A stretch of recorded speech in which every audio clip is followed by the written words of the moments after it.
Expansion of British East India company हम लोगों ने देखा था, और ये एक्सपेंशन की जो शुरुआत हुई थी, मतलब स्टार्टिंग में दे कम हियर एज ए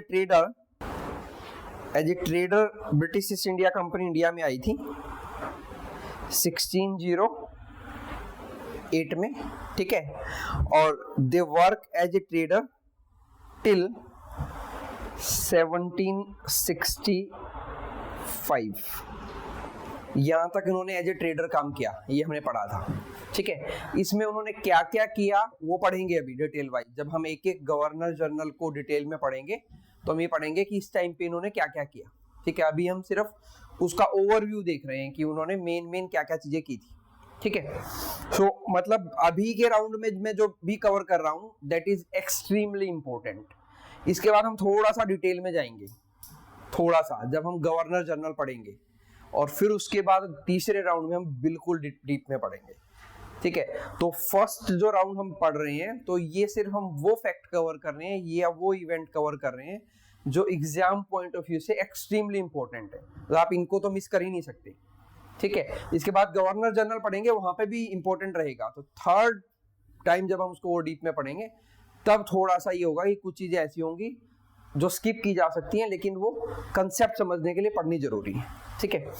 तो 1765 तक उन्होंने एज ए ट्रेडर काम किया, और 1765 में क्या हुआ ऐसा 1765 में कंपनी लॉस में हो गई जिससे कहीं और पहुंच गए, वो बंगाल में वो क्या हुआ था हेमलता,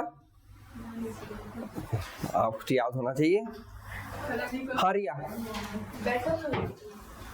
किस चीज की बैटल, नहीं, हाँ नहीं पढ़ी, हाँ very good, treaty of Allahabad.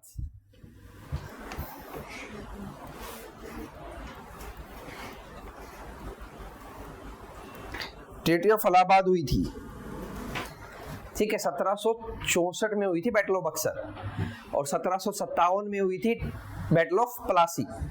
1757 फिर 1764, ठीक है। मैंने आपको बोला भी था कि 3 बैटल आप याद रखना, 1757, 1761 और 1764 सीक्वेंस पूछी गई है। बैटल ऑफ प्लासी, ठीक है, 1761,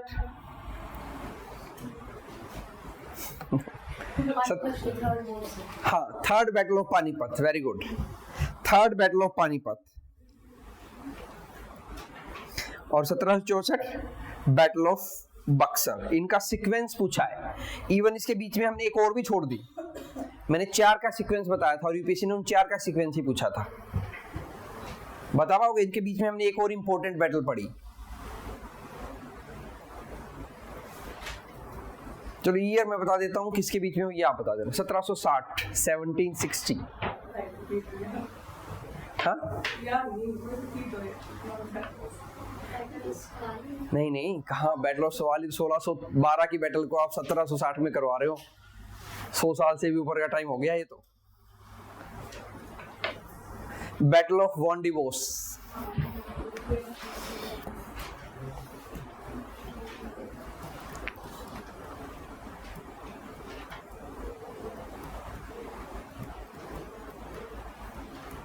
ये सारी की सारी इंपॉर्टेंट बैटल थी। 1759, 57, देन 60, 61 और 74, इन बैटल्स को यूपीएससी ने सीक्वेंसिंग में पूछा था। मतलब उन्होंने बैटल दी थी और बोला था आप सीक्वेंस में लगा दो, हर ऑप्शन में एक एक दो बैटल आगे पीछे कर रखी थी, ठीक है। बैटल ऑफ, क्योंकि नजदीक हुई थी तो इसलिए याद रख पाना थोड़ा सा डिफिकल्ट होता है, नहीं पढ़ोगे तो ये तो सबसे इजी पार्ट है जो अभी हम पढ़ रहे हैं, ठीक है। 1764 में बैटल ऑफ बक्सर, 1765 में ट्रीटी ऑफ इलाहाबाद, ठीक है। देन उसके बाद ये मेन बैटल थी। 1765 में इनको क्या मिल गए, दीवानी राइट। दीवानी राइट्स मतलब राइट टू रिवेन्यू कलेक्शन की राइट थी। तो हम थोड़ा थोड़ा पढ़ रहे हैं, अगर आप घर जाके नहीं पढ़ोगे तो वो फ्रूटफुल नहीं होगा। फिर दीवानी राइट मिले 1765 में, ठीक है। और कौन सी गवर्नमेंट स्टार्ट हुई, ड्यूअल गवर्नमेंट। ये तो आप लोगों को टिप्स पे हो जानी चाहिए थी अब तक तो, ड्यूअल गवर्नमेंट स्टार्ट हुई जहां diwani right British East India Company के पास थे, और दूसरे कौन से राइट बताए थे? निजामी राइट्स, वो किसके पास थे? नवाब के पास थे, नवाब ऑफ बंगाल के पास होते थे निजामी राइट्स। ठीक है, और ये किसने स्टार्ट किया था ड्यूअल गवर्नमेंट? किसने स्टार्ट किया था ड्यूअल गवर्नमेंट?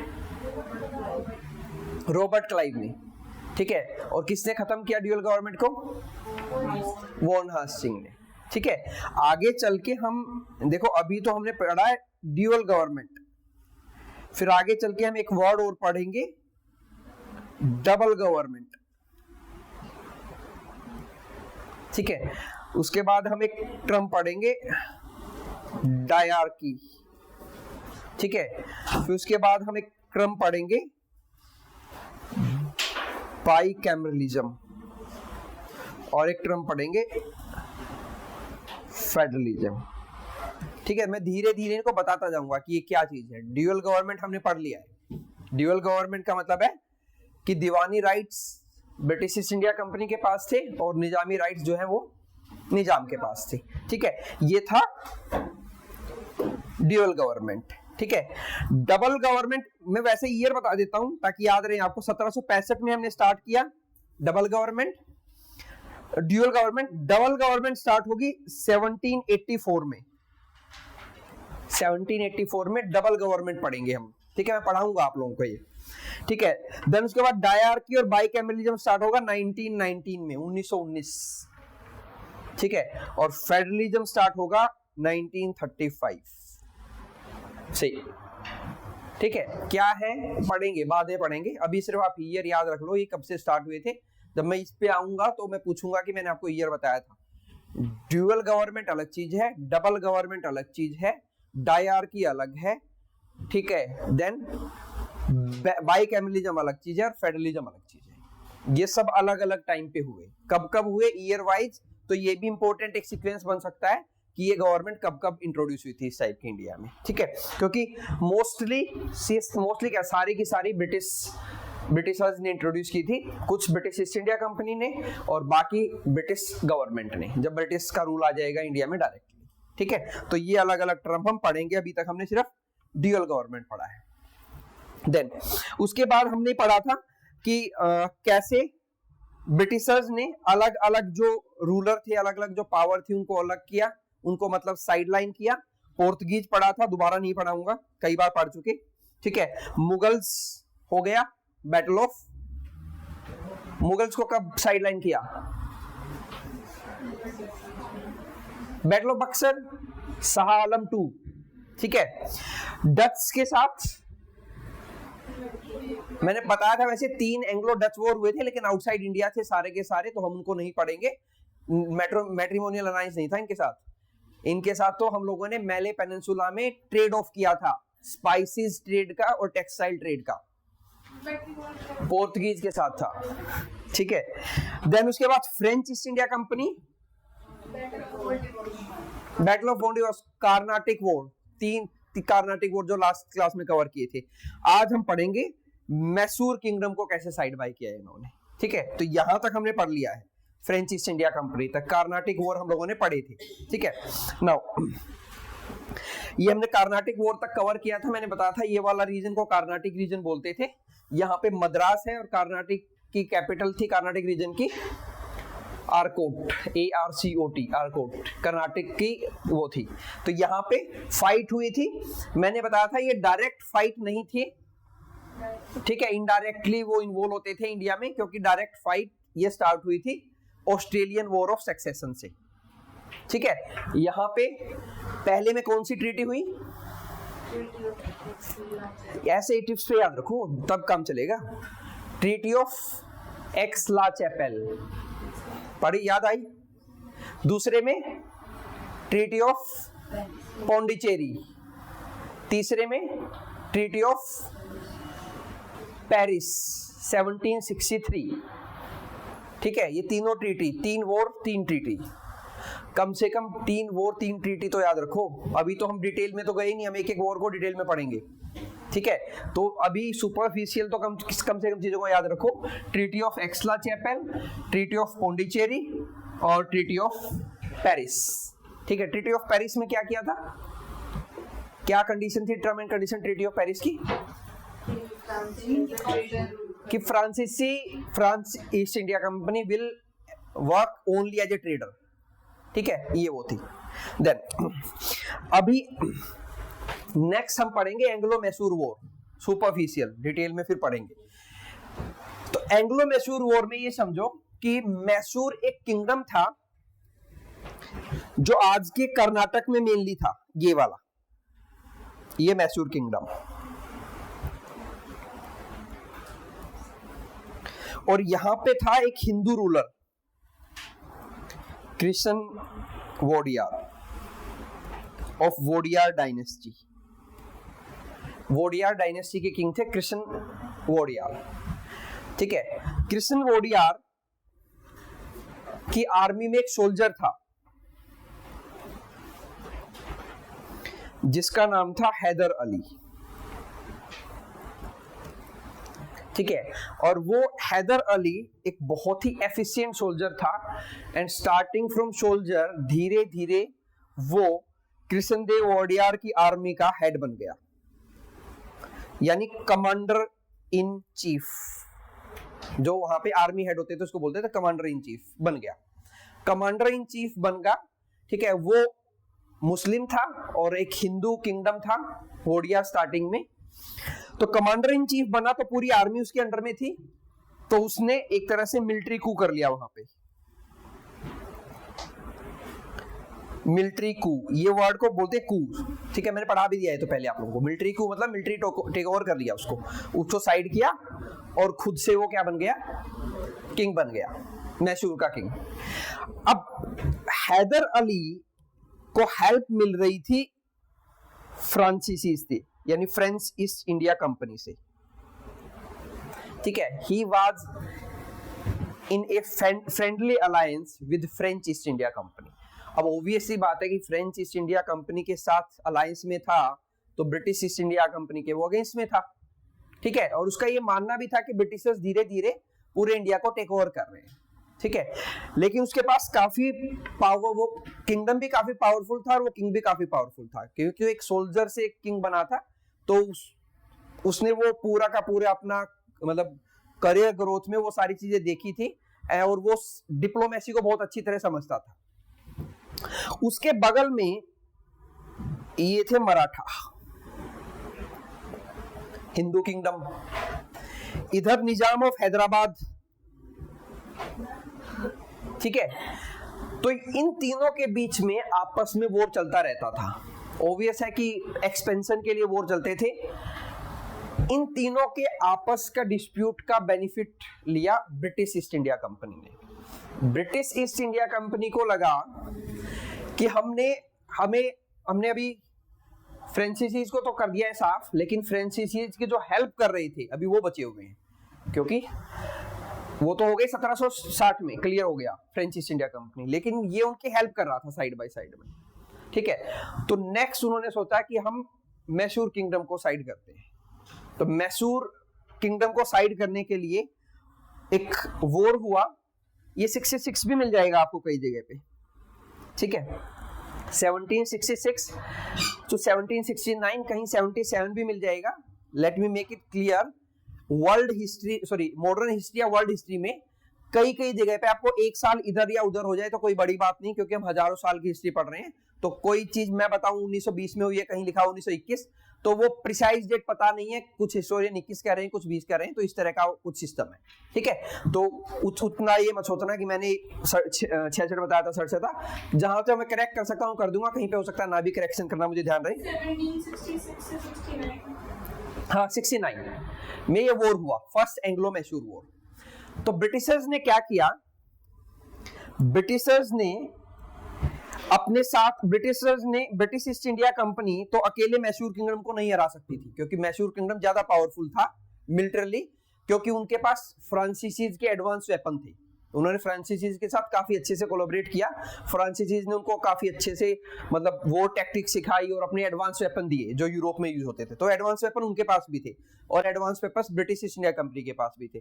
बाकी किंगडम्स को वो इसलिए हरा पा रहे थे क्योंकि उनके पास एडवांस वेपन नहीं थे, लेकिन मैसूर के साथ केस अलग था, यहाँ पे एडवांस वेपन भी थे और किंग भी पावरफुल था, तो उसको हराना इजी नहीं था। तो उन्होंने ट्राईपार्टाइट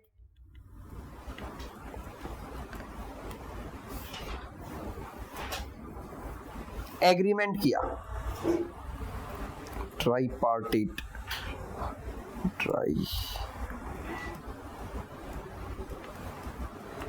ठीक है, ट्राईपार्टाइट अलायंस बनाया।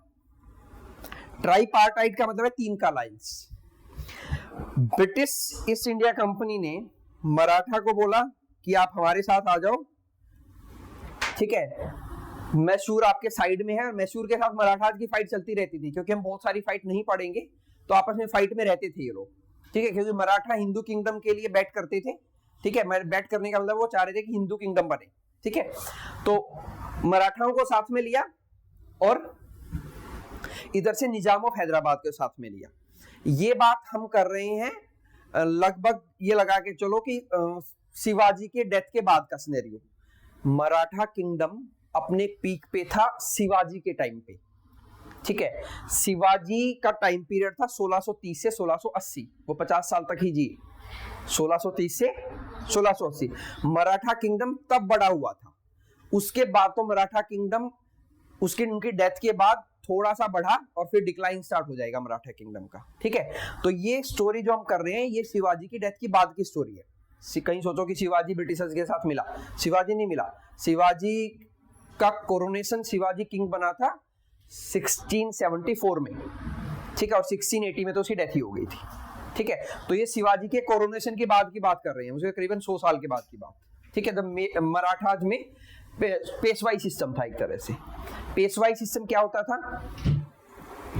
कि जो शिवाजी था उसके सक्सेसर तो छत्रपति थे, मतलब प्रेसिडेंट थे एक तरह आज के इंडिया में, और जो प्राइम मिनिस्टर होता था वो पेशवा होता था, तो मतलब चलती पेशवा की थी, ठीक है। छत्रपति जो होता था वो मराठा, वो एक तरह से क्या बोलेंगे उसको, डायनेस्टी रूल था, मतलब जो शिवाजी था उसका बेटा, फिर उसके बेटा, फिर उसके बेटे, वो चलते थे, उनको बोलते थे छत्रपति, ठीक है। उनके अंडर में मराठा रूल करते थे। मराठा एक कॉन्फेडरेसी स्टेट था। कॉन्फेडरेसी होती हैं जहां पे छोटे छोटे इंडिपेंडेंट स्टेट मिलके एक पावरफुल स्टेट बना ले, ठीक है, जैसे हम अमेरिका के केस में पढ़ेंगे, ठीक है। अभी हम पढ़ेंगे, उसके बाद एंग्लो मराठा वॉर पढ़ेंगे तो हमें बताऊंगा मराठा कॉन्फेडरेसी का, ठीक है। लेकिन मैं ये क्लियर कर रहा हूं कि ये शिवाजी के बाद का टाइम पीरियड है। तो ब्रिटिश ईस्ट इंडिया कंपनी ने मराठा को साथ में मिलाया और निजाम ऑफ हैदराबाद को साथ में मिला लिया।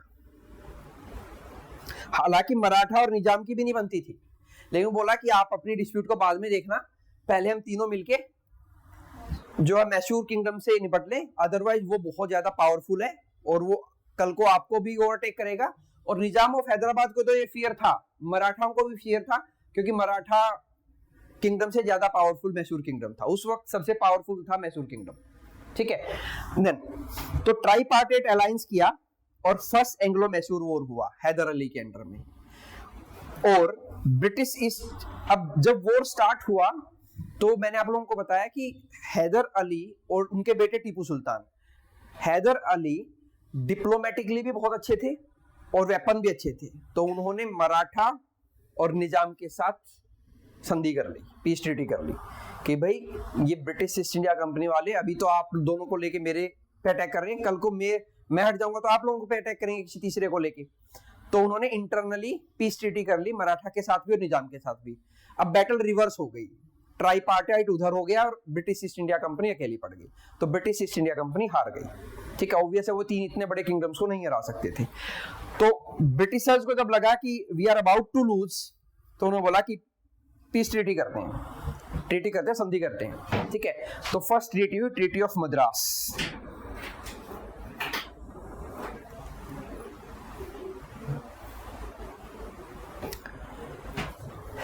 ट्रीटी ऑफ मद्रास की सबसे बड़ी कंडीशन ये थी कि British East India Company will never attack Mysore and if anyone attack Mysore kingdom then British East India Company will come in our protection या will come with us to fight against the enemy.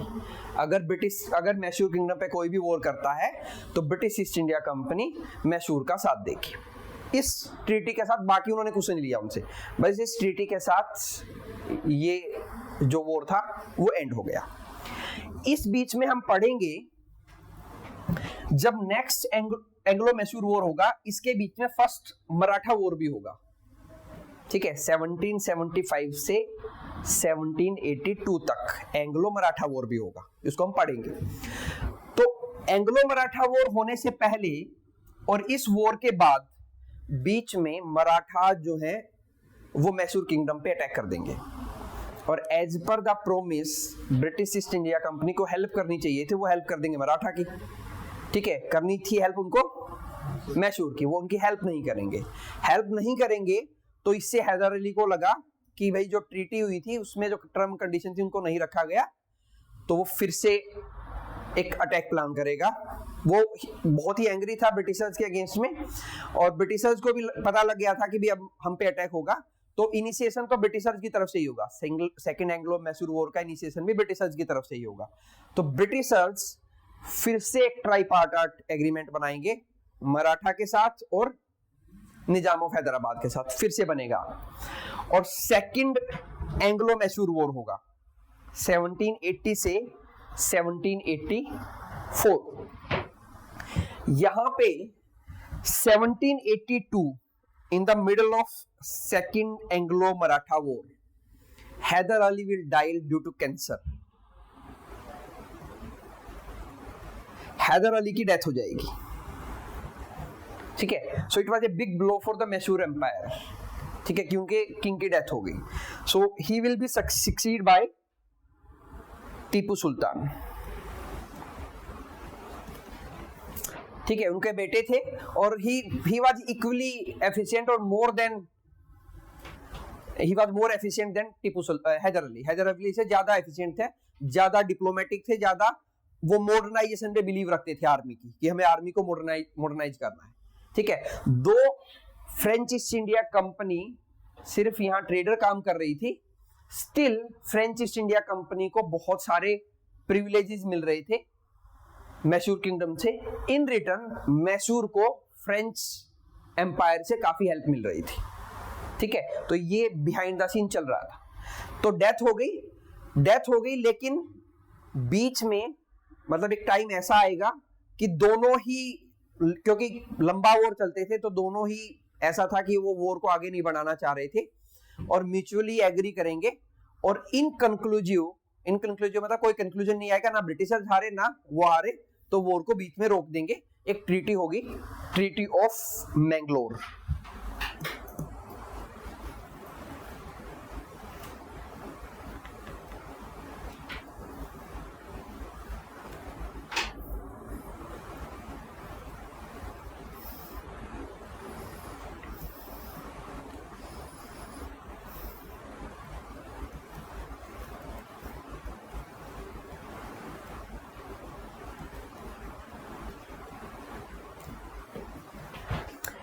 ठीक है। Then उसके बाद यहां पे इस time पे von Hastings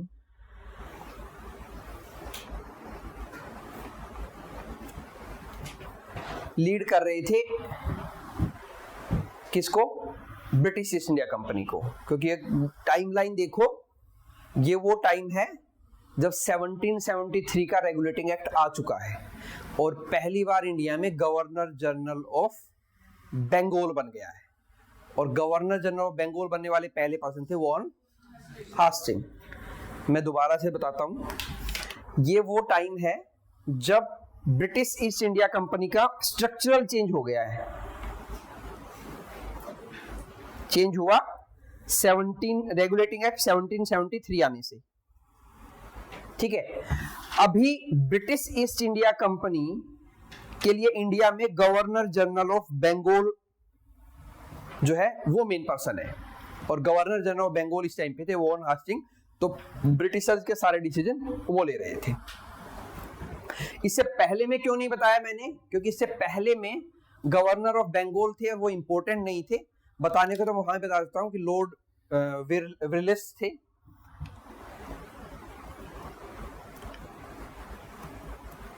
governor of Bengal, लेकिन पूछा नहीं गया कभी, ना को पूछा जाएगा, क्योंकि governor of Bengal, governor Madras, governor Bombay बहुत बहुत है, ठीक है, तो वो इतने इंपॉर्टेंट नहीं थे। तो जहां मैं नहीं बता रहा हूं तो मतलब समझ लेना इंपॉर्टेंट नहीं था। यहाँ इंपॉर्टेंट है, पूछा गया who was there from Britisher side from second Anglo Mysore war, तो लॉर्ड वॉरेन हास्टिंग। इंपॉर्टेंट इसलिए है क्योंकि he was the first governor general of Bengal, ठीक है, और ये वही पर्सन है जिसने ड्यूअल गवर्नमेंट को एंड किया था, ठीक है, and he was a very lenient governor general, he was in favour of Indian, और बहुत सारे रिफॉर्म्स वो करेंगे, ठीक है, उनको हम पढ़ेंगे आगे आने वाली क्लासेस में, जब वॉरेन हास्टिंग को हम डिटेल में पढ़ेंगे, ठीक है।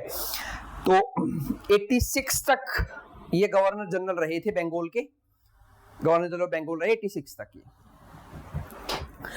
Then third Anglo Mysore war हुआ, उससे पहले हम थोड़ा सा ये और समझेंगे कि अमेरिकन वॉर ऑफ इंडिपेंडेंस भी एक हुआ था। कुछ नहीं, इनकंक्लूसिव हो गई थी वो, तो बस एक ट्रीटी थी, मतलब आपस में बातचीत की और रोक दी, क्योंकि कोई जीता ही नहीं था तो टर्म एंड कंडीशन कहां से लगा सकते थे, ठीक है। मतलब ये थी कि भी आपने जो जीता है आप हमें दे दो, हमने जो आपका एरिया लिया वो हम आपका लौटा देते हैं, ठीक है, तो इस टाइप की टर्म एंड कंडीशन थी, तो इंपॉर्टेंट नहीं थी। कौन पूछ रहा था वैसे? अच्छा, ठीक है। अब अमेरिकन वॉर ऑफ इंडिपेंडेंस की टाइमलाइन है 1775 से लेके 1783 तक, ये है अमेरिकन वॉर ऑफ इंडिपेंडेंस, क्योंकि टाइमलाइन मैच कर रही है, ठीक है। जब इंडिया में एंग्लो मैसूर वॉर चल रहे थे, ठीक है, तो वहां पे अमेरिकन वॉर ऑफ इंडिपेंडेंस चल रहा था। अमेरिकन वॉर ऑफ इंडिपेंडेंस, क्योंकि just like India, America was also the colony of Britishers, ठीक है, और वहां पे अमेरिका में 13 कॉलोनीज थी। 13 कॉलोनी का मतलब है 13, जैसे इंडिया में प्रिंसली स्टेट्स है, वहां पे 13 कॉलोनी थी, ठीक है। उन 13 कॉलोनीज ने एक फोर्स बनाई थी, उस फोर्स को लीड कर रहे थे जॉर्ज वाशिंगटन, जो अमेरिका के पहले प्रेसिडेंट बनेंगे लेटर ऑन, ठीक है। तो अमेरिकन वॉर ऑफ इंडिपेंडेंस में British East India company versus patriotic forces थी। पैट्रियोटिक फोर्सेस को लीड कर रहे थे जॉर्ज वाशिंगटन। अब सोच रहे कि मैं ये क्यों पढ़ा रहा हूं बीच में, क्योंकि इसका लिंक है अभी नेक्स्ट एंग्लो मैसूर वॉर के साथ। तो ब्रिटिशर्स की तरफ से लीड कर रहे थे Lord Cornwallis,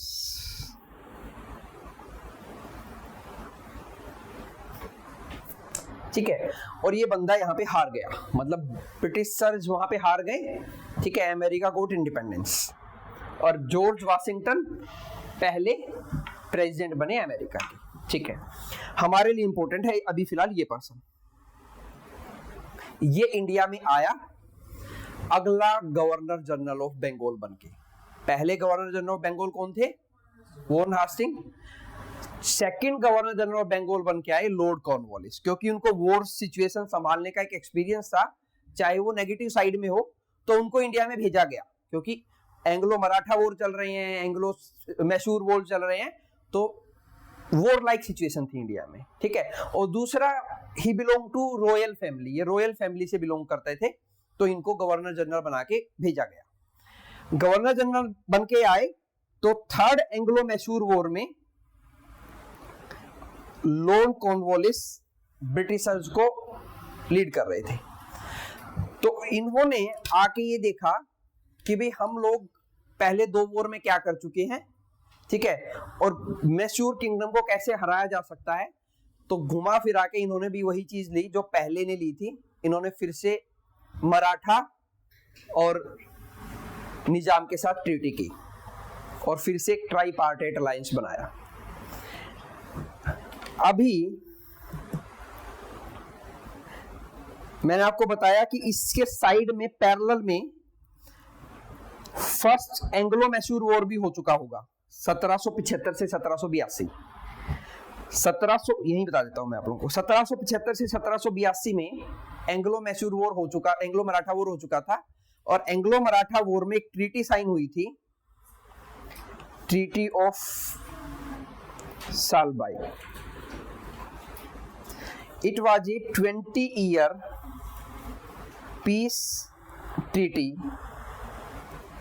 between British East India Company and Maratha।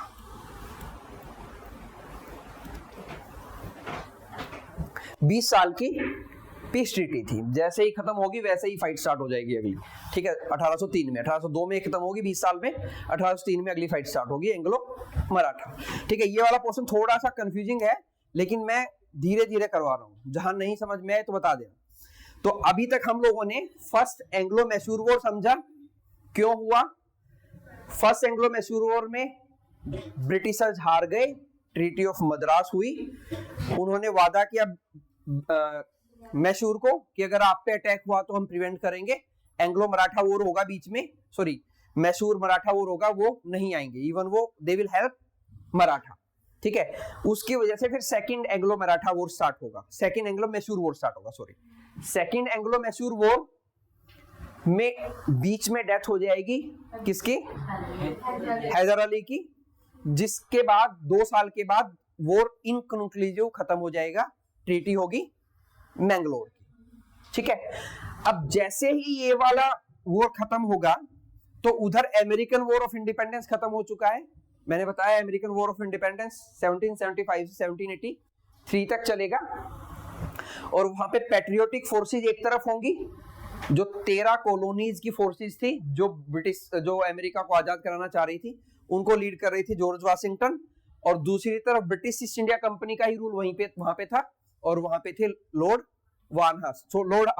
Hastings, ठीक है, सॉरी लॉर्ड कॉर्नवालिस, हास्टिंग नहीं, लॉर्ड कॉर्नवालिस, ठीक है, वहां पे कॉर्नवालिस थे। तो कॉर्नवालिस को एक एक्सपीरियंस था, उनको इंडिया में भेजा गया second governor general of Bengal बना के, ठीक है। देन तो थर्ड एंग्लो मैसूर वॉर हुआ। थर्ड एंग्लो मैसूर वॉर में इन्होंने दोबारा से ट्राईपार्टाइट अलायंस बनाया, क्योंकि मराठास के साथ ये पीस ट्रीटी कर चुके थे, तो मराठा के साथ वो फ्रेंडली पीस ट्रीटी थी, तो उसकी वजह से मराठा इनके साथ में आ गए और फिर से ट्राईपार्टाइट वॉर हुआ। अब की बार टीपू सुल्तान हार गया, ठीक है। तो थर्ड एंग्लो मैसूर वॉर के अंदर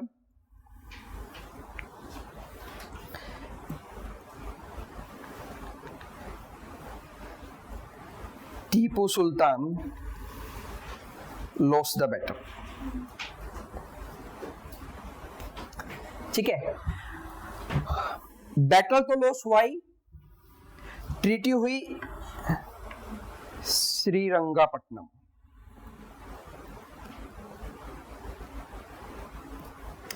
तो 3 ट्रीटी, मद्रास, मैंगलोर और श्रीरंगापट्टनम, एमएमएस से याद रख लेना।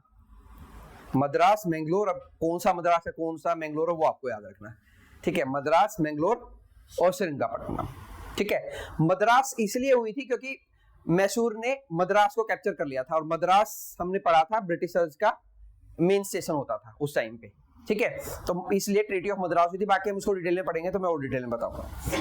तो ट्रीटी ऑफ श्रीरंगापट्टनम हुई, टीपू सुल्तान के 2 बेटों को उन्होंने बंदी बना लिया, ब्रिटिश ईस्ट इंडिया कंपनी और जो ट्राईपार्टाइट अलायंस था उन्होंने इनके 2 बेटों को साथ में ले गए, ठीक है, कि आप आगे वॉर ना करो हम पे, ठीक है। और मैसूर एम्पायर का बहुत सारा एरिया, कुछ एरिया मराठा किंगडम में मिला दिया गया, कुछ एरिया इधर मद्रास साइड ब्रिटिशर्स ने ले लिया, और कुछ एरिया निजाम ऑफ हैदराबाद ने ले लिया, ठीक है। लेकिन टीपू सुल्तान को इससे काफी, मतलब उनको काफी चोट लगी इस बात को लेके कि भाई मेरा बहुत सारा एरिया चला गया, ठीक है। फिर उन्होंने बदला लेने के लिए फिर से फ्रांसीसीज की हेल्प ली, और उन्होंने इस टाइम पे फ्रांस में एक पर्सन थे नेपोलियन बोनापार्ट, जिसने हिस्ट्री पढ़ी होगी थोड़ी बहुत तो उसको ध्यान होगा, ये एक बहुत ही पावरफुल पर्सन था जो फ्रांस में था, नेपोलियन बोनापार्ट।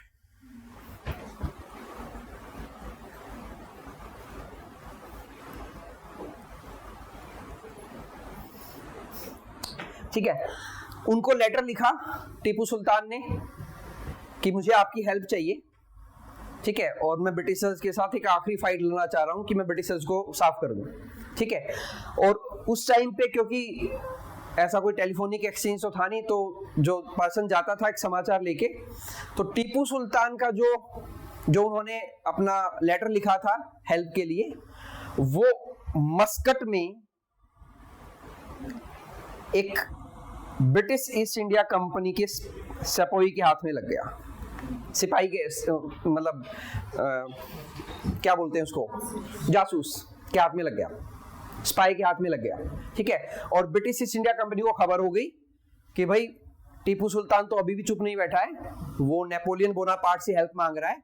और नेपोलियन बोनापार्ट उस टाइम पे हम वर्ल्ड हिस्ट्री में पढ़ेंगे काफी पावरफुल पर्सन था, फ्रांस को जो लीड कर रहा था, ठीक है। उसने बोला ठीक है मैं आपकी हेल्प के लिए आ रहा हूँ, ठीक है, और हम मिलके लड़ेंगे ब्रिटिश ईस्ट इंडिया कंपनी से। क्योंकि याद करो मैंने आपको बताया था पोर्तुगीज और स्पेन के बाद यूरोप में जो फाइट थी वो फ्रांस और ब्रिटेन के बीच में थी, ठीक है। तो फ्रांस में नेपोलियन बोनापार्ट को उसने एक लेटर लिखा, लेटर मस्कट में पकड़ा गया। Muscat is the capital of Oman, पढ़ा था हमने, ठीक है, ओमान की कैपिटल थी। वहां पे एक ब्रिटिश सिपाही के हाथ में वो लग गया, ठीक है, और उसने बता दिया ब्रिटिश ईस्ट इंडिया कंपनी को कि ऐसा ऐसा हो रहा है। इस टाइम पे इंडिया में ब्रिटिशर की तरफ से गवर्नर जनरल ऑफ बंगाल थे रिचर्ड वेलेस्ली,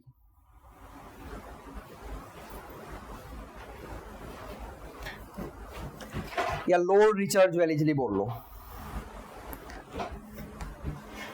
ठीक है। तो इनको पता लग गया कि टीपू सुल्तान एक कॉन्स्पिरेसी कर रहा है, नेपोलियन बोनापार्ट को बुला रहा है और वो फाइट करेगा हम लोगों के साथ।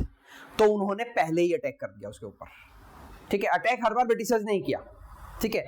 तो ब्रिटिशर्स ने अटैक किया और ब्रिटिशर्स की फोर्सेस को लीड किया एक पर्सन ने जिसका नाम था Arthur Wellesley. He was a brother of Richard Wellesley.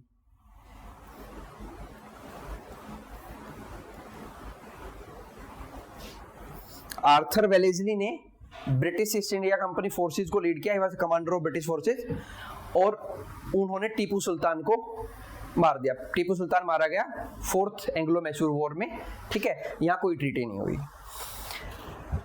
So fourth Anglo Mysore war, Tipu Sultan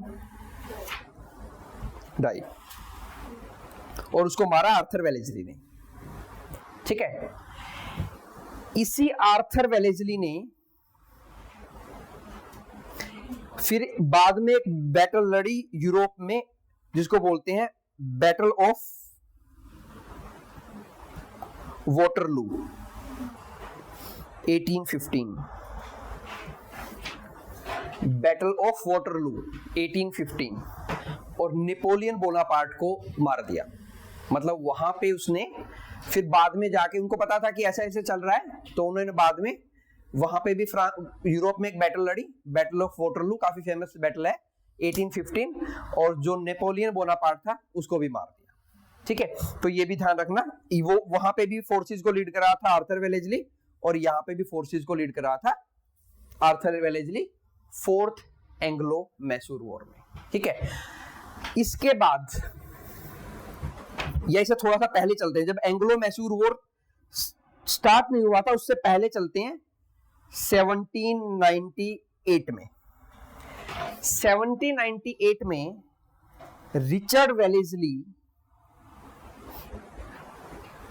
ठीक है, जो कि 1793 से 1798 तक ही गवर्नर जनरल ऑफ बंगाल रहा। ईयर नहीं याद हो तो कोई बात नहीं, बाद में कर लेंगे हम। 1798 में इसने एक क्या बोले, एक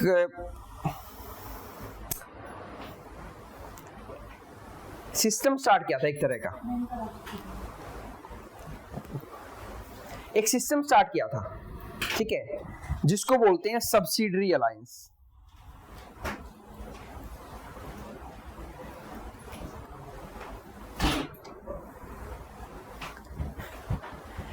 ये सब्सिडरी अलायंस सिस्टम क्या था कि जब British East India company Mughals को हरा चुकी थी, ब्रिटिश ईस्ट इंडिया कंपनी ने मराठाओं के साथ भी पीस ट्रीटी कर ली थी, ठीक है। और थर्ड एंग्लो मैसूर वॉर में टीपू सुल्तान भी हार चुका था। तो ब्रिटिशर्स ने ओपनली एक अनाउंसमेंट किया कि हम एक सिस्टम चला रहे हैं सब्सिडरी अलायंस का, जिसका मतलब है अगर आप उस सब्सिडरी अलायंस को अगर एक्सेप्ट करते हो तो आप ब्रिटिशर्स के फ्रेंड हो, अदरवाइज आप ब्रिटिशर्स के साथ एनिमी हो और we will have a war with you, ठीक है। तो ये सब्सिडरी अलायंस का सिस्टम चलाया लॉर्ड रिचर्ड वेलेस्ली ने। इस सब्सिडरी अलायंस के अंडर में बहुत सारे छोटे छोटे जो किंगडम थे, उन्होंने ब्रिटिशर्स की सुजरेनिटी एक्सेप्ट कर ली। SUZERAINTY, सुजरेनिटी का मतलब होता है लॉर्डशिप, ठीक है, कि आप बड़े हो, हम आपके अंडर में हैं।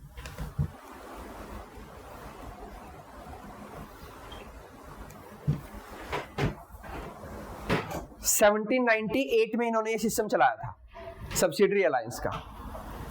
इन्होंने ऑफर मैसूर को भी दिया था, ओपन ऑफर था, लेकिन मैसूर नहीं माना उस ऑफर के लिए, ठीक है। Nizam of Hyderabad was the first kingdom to sign this treaty of subsidiary alliance। तो सब्सिडरी अलायंस की ट्रीटी को साइन करने वाला पहला जो किंगडम था वो था निजाम ऑफ हैदराबाद, जिसने एक्सेप्ट कर लिया कि हम आपकी सुजैरिनिटी को एक्सेप्ट करते हैं, मतलब आप बड़े हो, यू आर द लॉर्ड, और हम आपके अंडर में काम कर रहे हैं। सब्सिडरी अलायंस में कुछ टर्म एंड कंडीशन ऐसी थी, जैसे कि सब्सिडरी अलायंस में टर्म एंड कंडीशन ये थी कि आर्मी तो ब्रिटिशर्स की होगी आपके किंगडम में, ठीक है, लेकिन उसका लिए जो पैसा है, जो उसके लिए जो सारा का सारा एक्सपेंडिचर है, वो आप करोगे।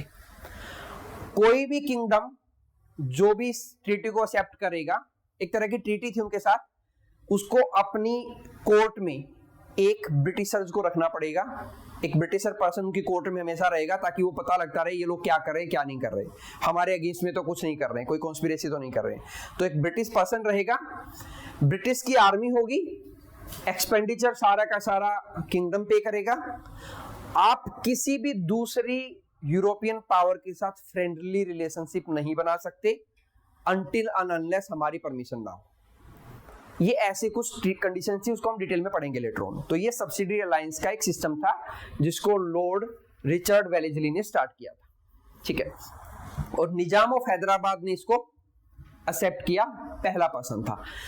ऑफर किया था सबसे पहले एक्सेप्ट करने का नवाब ऑफ अवध ने, लेकिन साइन सबसे पहले किया था निजाम ऑफ हैदराबाद ने। तो इस पे क्वेश्चन पूछा था किसी पीसीएस ने या यूपीएससी ने, मुझे ध्यान नहीं है, कि who was the first to sign, ठीक है, and who was the first to agree या एक्सेप्ट। एक्सेप्ट करने वाला तो निजाम ऑफ हैदराबाद था, जिसने एक्सेप्ट किया और साइन किया, ठीक है, लेकिन उसको मानने वाला दैट आई विल साइन पहला था नवाब ऑफ अवध, ठीक है। तो ये क्वेश्चन पूछा गया था, लेकिन वो साइन नहीं किया था, साइन पहले की थी निजाम ऑफ हैदराबाद, ठीक है, ओके।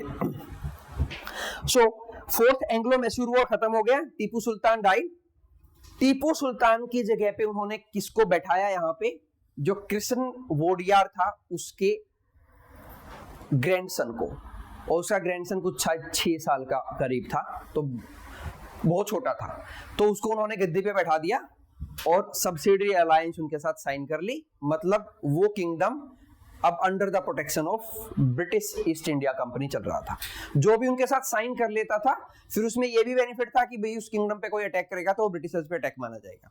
तो उन्होंने कृष्ण वोडियार के ग्रैंडसन को बैठा दिया वापस से, उसको बता दिया कि ये किंग है, ठीक है, और सब्सिडरी अलायंस उनके साथ साइन कर ली कि यहाँ पे मैसूर का चैप्टर ओवर, ठीक है। अब इसके साथ इसके बाद बचा था मराठा, क्योंकि 3 ही बचे थे, मराठा, निजाम और मैसूर। मैसूर हार गया, निजाम ने सब्सिडरी अलायंस साइन कर ली, अब बच गया मराठा। ठीक है, तो अभी दो ही पावर और बच गए, मराठा और सिख, जो दो बड़ी पावर थे जो ब्रिटिशर्स के अगेंस्ट में जा सकते थे। उनमें से भी सबसे बड़ी पावर था मराठा किंगडम। ठीक है, फर्स्ट एंग्लो मराठा वॉर मैंने आप लोगों को बता दिया। ठीक है, ट्रीटी ऑफ सालबाई के साथ खत्म हो गया, ना तो मराठा हारे ना ही ब्रिटिश ईस्ट इंडिया कंपनी हारी। ठीक है, ऐसे कोई डायरेक्ट बैटल नहीं थी उनके बीच में, लेकिन कहीं पे छोटी मोटी कुछ फाइट थी और उन्होंने अल्टीमेटली साइन कर ली ट्रीटी ऑफ सालबाई। ठीक है, तो ट्रीटी ऑफ सालबाई साइन किसने की होगी ब्रिटिशर्स की तरफ से? Warren Hastings.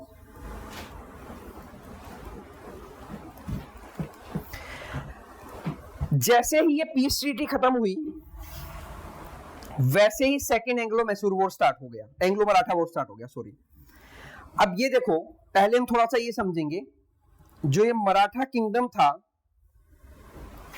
ये एक कॉन्फेडरेसी स्टेट था या कॉन्फेडरेट स्टेट था।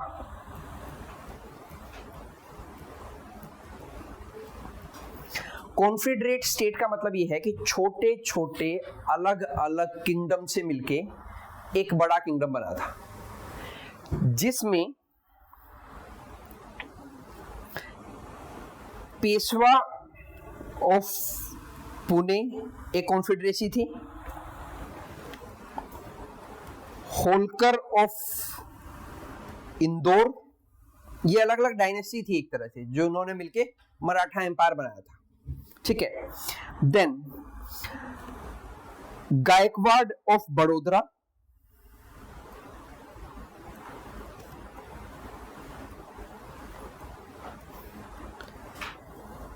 सिंधियाज ऑफ ग्वालियर और भोसले ऑफ नागपुर। ये मराठा कॉन्फेडरेट स्टेट थे जिन्होंने कंबाइन होके एक मराठा किंगडम बनाया। जैसे अभी मैंने आप लोगों को थोड़ी देर पहले बताया था कि 13 अमेरिकन कॉलोनीज थी, तो बाद में इकट्ठा होके यूनाइटेड स्टेट ऑफ अमेरिका बनाएंगे।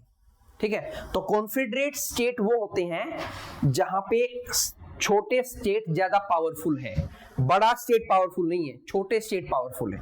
तो ये अपने आप में छोटे छोटे किंगडम थे। ठीक है, मराठा के, तो ये सब मिलके ये पूरा मराठा एम्पायर बना रहे थे।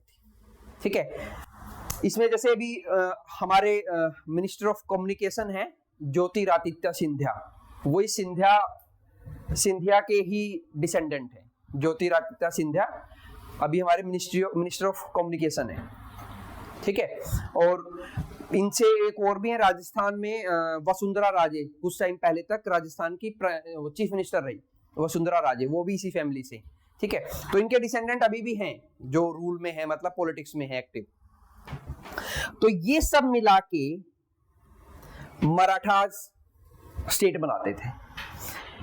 इनमें पहले तो ऑब्वियस ही बात है कि ये सब स्मॉल स्मॉल किंगडम थे, लेकिन अराउंड 1590s के अराउंड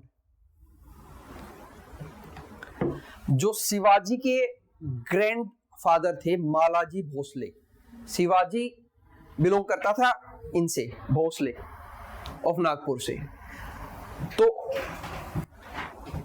यहां कहीं आएगा ये। ठीक है, गिवन नहीं है आई थिंक इसमें, नागपुर ये रहा यहाँ। ठीक है, तो यहाँ पे ये वाला पूरा का पूरा रीजन हमने शायद पढ़ा था। डेक्कन सल्तनत मैंने आप लोगों को बताई थी, एक तो मैंने बताई थी दिल्ली सल्तनत और एक बताई थी डेक्कन सल्तनत। तो डेक्कन सल्तनत के अंडर में काम करते थे मालाजी भोसले।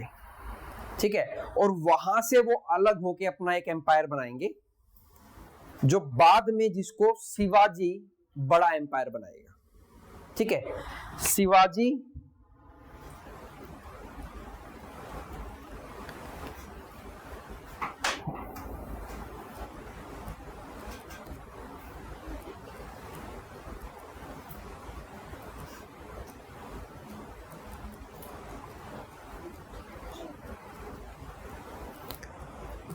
मालाजी भोसले, फिर उनके बेटे शहाजी और उनके बेटे शिवाजी। ठीक है, शिवाजी का टाइम पीरियड था 1630 में उनका वो बोर्न हुए और 1680 में उनकी डेथ हो गई।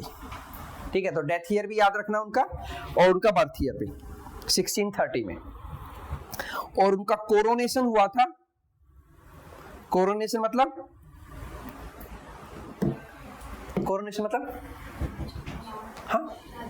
हाँ मतलब राज्याभिषेक बोलो हिंदी में, ताजपोशी, कि वो किंग कब बने, तो मराठा किंग वो बने थे 1674 में।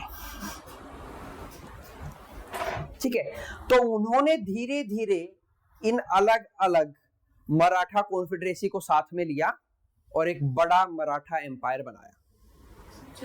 हाँ नहीं 6 साल में क्यों, पहले ही लग गए थे ना, वो करीबन 13-14 साल की उम्र से ही वो लग गए थे, बहुत यंग एज से लग गए थे।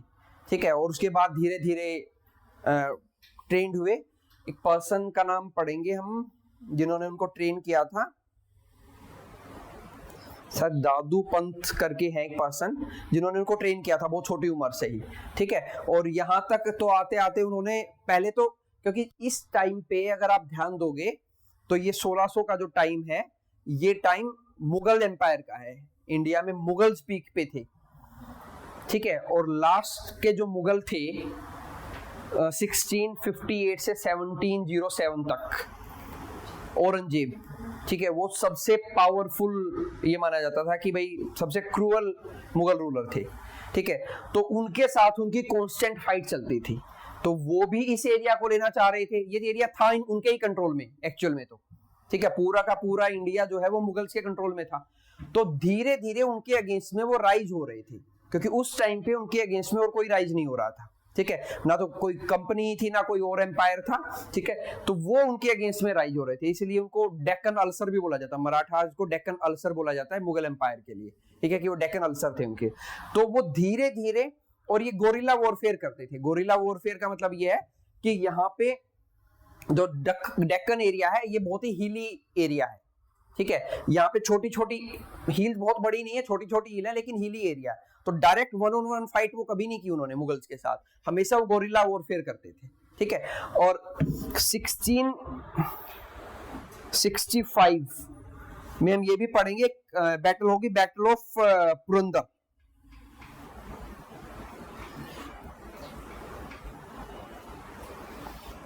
बैटल ऑफ पुरंदर पढ़ेंगे 1665 में। इस बैटल ऑफ पुरंदर में मिर्जा राजे जयसिंह, ये एक पर्सन थे जो औरंगजेब के अंडर में काम करते थे, राजपूत लीडर, राजपूत किंग थे, क्योंकि राजपूत उस वक्त ये मानते थे कि मुगल एम्पायर ज्यादा पावरफुल है तो हम उनके अंडर में हैं। लेकिन मराठा नहीं मानना चाह रहे थे, मराठा इंडिपेंडेंट होना चाह रहे थे इनिशियली, तो वो भी उनके अंडर में ही थे। ठीक है, तो मिर्जा राजे जयसिंह की फाइट होगी शिवाजी के साथ। ठीक है, उसमें वो हार जाएंगे and Aurangzeb will capture him, उसको कैप्चर कर लेगा शिवाजी को 1665 में। और शिवाजी के बहुत सारे जो उन्होंने वो बनाए थे एरिया, जो उन्होंने कैप्चर कर लिए थे मुगल से, उनको वापस ले लेगा। ठीक है, मतलब डायरेक्ट फाइट तो नहीं होगी, ये होगा कि उनकी फैमिली को पकड़ लेंगे वो, जा तो शिवाजी को आना पड़ेगा फिर उनको, उनके लिए तो फाइट तो नहीं होगी, लेकिन ट्रीटी होगी एक तरह की पुरंदर की, जहां पे शिवाजी के साथ पहली बार औरंगजेब का आमना सामना होगा और वो उनको बहुत इंसल्ट करेंगे अपनी कोर्ट में, दिल्ली कोर्ट में। ठीक है, तो उसके बाद आके वो दोबारा से मराठा एम्पायर को बड़ा करेंगे। तो शिवाजी जस्ट मराठा एम्पायर को असेंबल करेंगे, वो कभी बहुत बड़ा मराठा एम्पायर बना नहीं पाएंगे, मतलब वो असेंबलिंग की स्टार्ट होगी, उसको बड़ा बनाएंगे पेशवा।